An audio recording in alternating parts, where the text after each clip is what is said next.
السلام علیکم ناظرین، میں ہوں آپ کا دوست اسد اور آپ دیکھ رہے ہیں اردو دنیا۔ ناظرین گرامی، آج آپ لوگوں کے لیے بہت دنوں بعد غازی ناول کا قسط نمبر 40 پیش خدمت ہے۔ اس سے پہلے کہ ہم کہانی کی طرف جائیں، آپ لوگوں کو ایک درخواست ہے کہ آپ نے اگر ابھی تک ہمارے چینل اردو دنیا کو سبسکرائب نہیں کیا ہو تو اس کو سبسکرائب کریں تاکہ ہماری ہر نئی آنے والی ویڈیو سب سے پہلے آپ تک پہنچے۔ فیلڈ مارشل ایوب خان نے اپنی دوری حکومت میں نیپال کا سرکاری دورہ کیا تھا، تو اس کی یاد میں نیپال حکومت نے مجھے سب سے بڑے پارک کا نام ایوب پارک رکھ دیا تھا، اور آج اس کی حالت یہ تھی کہ مہاجرین کی معصوم بچہ 5 روپے کی عوض جسم فروشی کر کے اپنے گھر کا خرچہ چلانے پر مجبور تھی۔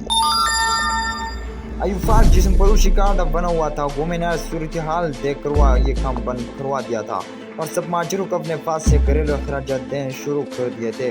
جو پیسے مجھے مستانہ اور یوسف پٹیل نے دیے تھے، آج اس کا بہترین خرچ کرنے کی جگہ یہی تھی۔ لیکن جب میں وہاں سے واپس آ گیا تو پارک بھی وہی تھا، مہاجر بھی وہی، حکومت بھی وہی تھی، سفیر بھی وہی تھا جنہوں نے اپنی بے حسی کی ایک مثال قائم کر دی تھی۔ مگر جو رقم ان دونوں نے مجھے دی تھی وہ مہاجروں کے نسبت بہت کم تھی، لہٰذا اسی رات میں نے حاجی مستان کو کال کیا اور یہاں مہاجروں کی صورتحال بتائی اور کہا کہ وہ اور یوسف خدا کر یا اپنا نمائندہ بھیج کر ساری صورتحال کا پتہ لگوا سکتے ہیں۔ حاجی نے پہلے تو مجھے اپنی خیریت سے نیپال پہنچنے پر مبارکباد دی، پھر کہا رات کو یوسف سے بات کر کے تمہیں بتا دے گا، اگر یوسف نے بھی مانا تو میں خود اس کار خیر میں حصہ ضرور ڈالوں گا، اور کہا کہ روزانہ رات 11 بجے میں اور یوسف تمہیں کال کیا کریں گے۔ اس سے اگلے دن حاجی مستان کا قابل اعتماد آدمی جس نے مجھے بھی دیکھا ہوا تھا 50 لاکھ لے کر میرے ہوٹل پہنچا گیا اور کہا کہ 30 لاکھ حاجی کی طرف سے اور 20 لاکھ یوسف کی طرف سے، اس نے صرف چائے پیا اور واپس جانے کی اجازت چاہی۔ تو میں نے کہا کہ صبح چلا جائے، مگر اس نے کہا کہ جس جہاز سے آیا اسی سے اس کی واپسی کی ٹکٹ ہے، اور ان دونوں نے کہا کہ مزید پیسوں کی ضرورت پڑے تو کال کر دے۔ اب میرے پاس اتنی رقم آ گئی تھی کہ میں کھلے ہاتھوں مہاجرین کی مدد کی اسکیم شروع کر سکتا تھا اور ان کو اپنے ہاتھ میں لے کر اپنے مطلب کے معلومات بھی لے سکتا تھا۔ چنانچہ میں نے اپنے گروپ کو کہا کہ وہ سب مہاجرین کی پرست تیار کر کے پرست تیار ہوئی تو اس میں کچھ مہاجر مس تھے۔ جب میں نے ان کے متعلق پوچھا تو انہوں نے کہا کہ 1-2 دن وہ سب کچھ مجھ سے ملوا دیں گے۔ اگلے روز میں سفارت خانے پہنچا تو وہاں بورڈ لکھ کر آویزاں کیا گیا تھا کہ ضرورت مند مہاجر اپنا نام، پتہ اور مکمل کوائف درج کروائے، اور اس کے بعد ان کی ارجنٹ ضرورت کو پورا کیا جائے گا۔ لوگ در نام لکھوا رہے تھے۔ میرے فون جب پر لکھنے والوں نے منع کرنے کے باوجود مجھے اٹھ کر سلام کیا۔ میں ایمبیسی میں داخل ہونے لگا تو سب نے گارڈ مجھے سلوٹ کیا۔ پی اے کے پاس گیا تو اس نے اٹھ کر مجھے خوش آمدید کہا اور ارجنٹ سفیر کو اطلاع دی۔ سفیر نے مجھے فوری اندر بلا لیا۔ اس کے پاس فرسٹ اور سیکنڈ سیکرٹری بیٹھے ہوئے تھے۔ سفیر نے ان سے میرا بطور مہاجر تعارف کروایا۔ یہ محض مجھے دکھانے کے لیے تھا۔ گارڈ کے مار کھانے کے بعد سفیر نے ان کو میرے متعلق بتا دیا تھا۔ سفیر تو خاموش بیٹھا رہا، لیکن سیکنڈ سیکرٹری جس کا اصل عہدے میں مجبوری کے تحت بتا نہیں سکتا، بولا یہ کیا تماشا ہو رہا ہے، اس روز تم نے گارڈ کو مارا اور آج مہاجروں کی امداد دینے کا اعلان کیا جا رہا ہے، یہ ایمبیسی کے کاموں میں سریعان دخل اندازی ہے۔ میں نے جواب دیا کہ گارڈ کو تو اس کی بدتمیزی کی وجہ سے مار پڑی تھی، اور جو مجھ سے بدتمیزی کرے گا اس کا بڑا تخصیص یہی حشر ہوگا۔ جہاں تک مہاجروں کی امداد دینے کی تعلق ہے تو امداد دینے والے کا کوئی نام نہیں لکھا ہوا ہے، لیکن در حقیقت کچھ باثر لوگ میرے ذریعے سے ان کی مدد کر رہے ہیں۔ سیکنڈ سیکرٹری بولا کہ وہ لوگ ایمبیسی کے تھرو مہاجروں کی امداد کیوں نہیں کر رہے، تو میں نے کہا کہ اس کا جواب آپ ان لوگوں سے ہی پوچھو۔ ویسے میرے معلومات کے مطابق مہاجرین کے لیے آنے والی امداد بھی سیدھا کٹمنڈو کے بازار میں پہنچ جاتی ہے۔ میری یہ بات سن کر دونوں سیکرٹری بولے ہم اس الزام کی پرزور تردید کرتے ہیں۔ ان کی آواز میں کبھی کبھی سفیر کی آواز بھی شامل ہو جاتی ہے۔ ان کے خاموش ہونے کے بعد میں نے کہا کہ اب تک اس ایمبیسی میں جو بھی دھاندلیاں ہوئی ہے میں نے ان کو ٹھوس ثبوت حاصل کر لی ہے۔ سیکنڈ سیکرٹری بولا کیا تم بول گئے ہو کہ اس وقت تم کہاں بیٹھے ہو اور کن سے بات کر رہے ہو؟ میں نے اطمینان سے جواب دیا کہ میں پاکستانی سفارت خانے یا پاکستان کی سرزمین پر بیٹھا ہوا ہوں، اور تم جس محکمے سے سفارش کے ذریعے سفارت خانے میں آئے ہو وہ سب جانتا ہوں، اور جو تم دھاندلیاں کی ہے وہ سب جانتا ہوں، اور میں نے مفصل رپورٹ بھی تیار کر لیا اور پہلی ڈاک میں وہ رپورٹ میں پاکستان بھی بھیج رہا ہوں۔ یہ کہہ کر میں اٹھ کھڑا اور اتنی زور سے دروازہ بند کیا کہ وہ تینوں اپنی کرسی سے اچھل پڑے۔ قارئین، یہ واقعات میں اس لیے لکھ رہا ہوتا کہ کالے چوروں کے کالے کرتوتوں کو سامنے لا سکوں۔